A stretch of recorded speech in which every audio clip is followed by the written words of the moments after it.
I'm Aaron from PhoneDog.com, and in the midst of a bunch of devices coming out this holiday season, the One X Plus is one that's got a pretty decent value proposition. This is part 2 of a full review, but first, special thanks to our partners at Best Buy Mobile for giving us devices like the One X Plus for use in our One Paw Bandit giveaway game. When you walk into Best Buy Mobile, you'll deal with unbiased advice, whether you're looking at AT&T or T-Mobile or Verizon or Sprint. They'll make sure you get what works best in your respective house, your office, your city, and more at Best Buy Mobile. It's part 2. Does 64 gigabytes of storage make this device the best, or should you go with something like the Galaxy S3, the Xperia TL, or one of the Motorola devices on AT&T? Let's find out. It's part 2, and it starts right now.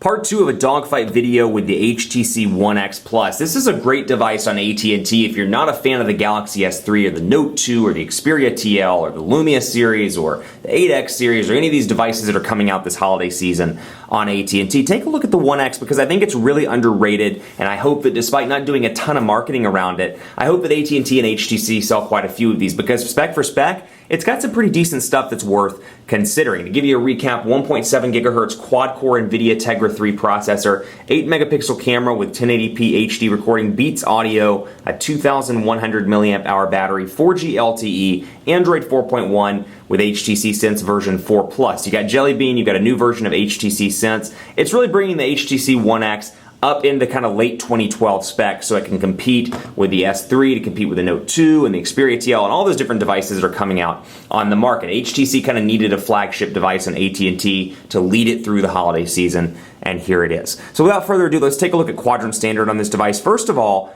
NVIDIA Tegra 3 processor here, new to the 4G LTE side in the US. Second of all, it's a quad-core processor and it's packing some killer specs. So we'll take a look and see. I'll give you a heads up. It does do really well in quadrant standard. That said, kind of a concern that I had was battery life when I first looked at this device because I was like, you know, Tegra 3, awesome processor, not the best when it comes to battery life historically. I will say it's pretty decent here. I get about 10 to 11 hours with moderate use on this device, and so it puts it kind of right in the middle of the other devices that I've been testing this holiday season. That said, when I play games, it does eat up the battery. And just a small thing, I wish that Sense 4 Plus would include, and I say this in all the videos, but a physical battery percentage indicator. So not just the battery one that you see in the top right-hand corner, but a battery percentage indicator that says, hey, I'm at 64% or 62%, where I can more effectively analyze whether I need to plug it into the charger or not. You know, maybe I've got 40% left and I'm walking into a meeting or I'm walking out to go on the road or something and I don't have access to a charger. It'd be nice to know where I could say, hey, I need to bring a charger for the road or need to bring a charger for this meeting.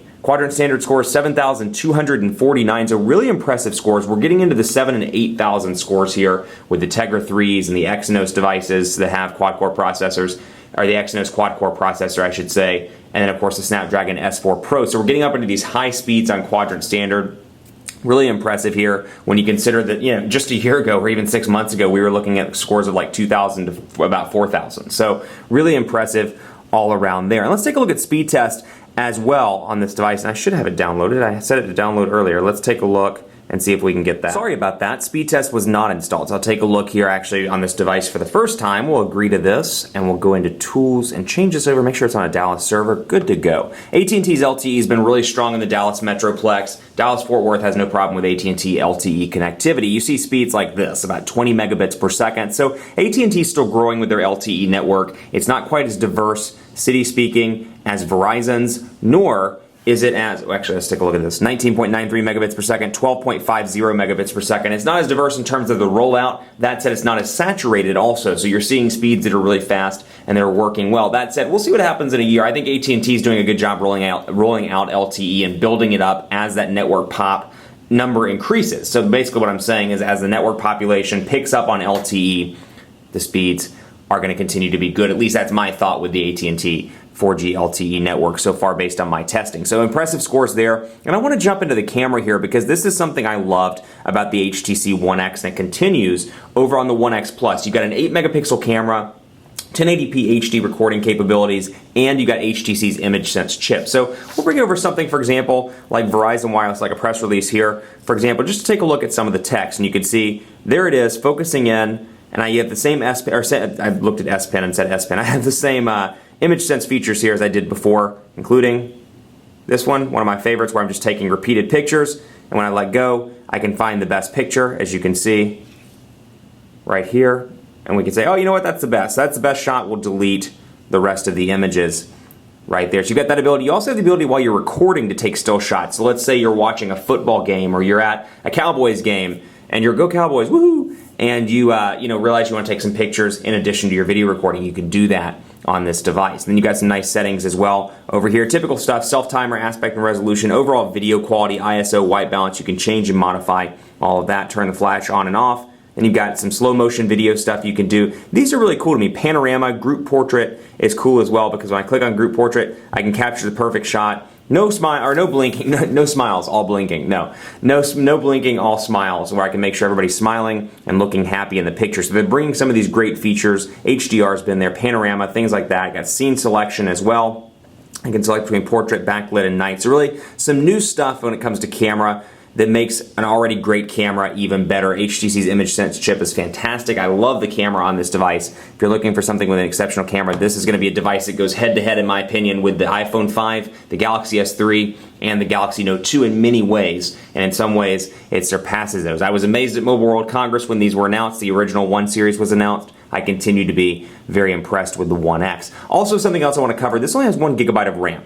That's something that may be of a concern to a lot of people, considering the fact that HTC Sense 4 Plus, even though it's been pared back from the older versions, it still does eat up a little bit of memory. So that's something to keep in mind. It does not have 2 GB like the Note 2 or the Galaxy S3. So yeah, while it may have that quad-core processor, that is an area where you're sacrificing on the One X Plus. I haven't found much of a speed slowdown in this device. Every now and again, I'll see a loading thing where it'll load, typical HTC Sense, where it kind of brings up that loading pinwheel, if you will, and for 2 or 3 seconds it loads something up, like when I go back to home screen or something of that nature. Not a big deal to me. I don't really see a lot of lag in day-to-day use in this device, and really, as with any device, the iPhone 5, Android, Windows Phone, there's an occasional lag when an application doesn't close properly or something of that nature. So keep that in mind. I haven't had a huge issue with this device. Again, I think it more than offsets it with the 64 GB of internal storage, the Beats audio, the camera, and more. Speaking of Beats audio, you can access that by going into settings right here and then turning it on when you have Beats audio plugged in. It's not available obviously on the phone speaker, but you do get it here. So when you plug in Beats headphones, it'll automatically unlock that toggle and you can turn it on right there. Also, you get HTC Media Link HD, which is pretty useful as well. Another cool feature that comes with the HTC One X Plus. Sharing photos and videos on your phone with a bunch of friends can get a little crowded. So why not show them on the big screen with the HTC Media Link HD?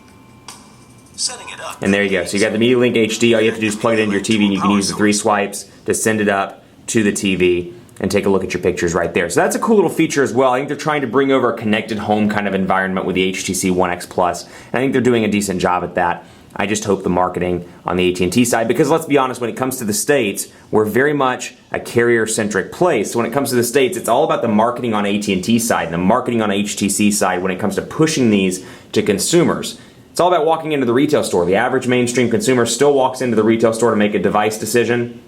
Got to have that device available, got to have some marketing dollars behind it. So I'm hoping it sells well. It's a great device all around. The 1 GB of RAM may be a concern to some people, but I think it really offsets it by things like 64 GB of internal storage, a great camera, and more. Press and hold home to access Google Now, and we'll bring this up. Discover Google Now. Let's go ahead and activate this. Next.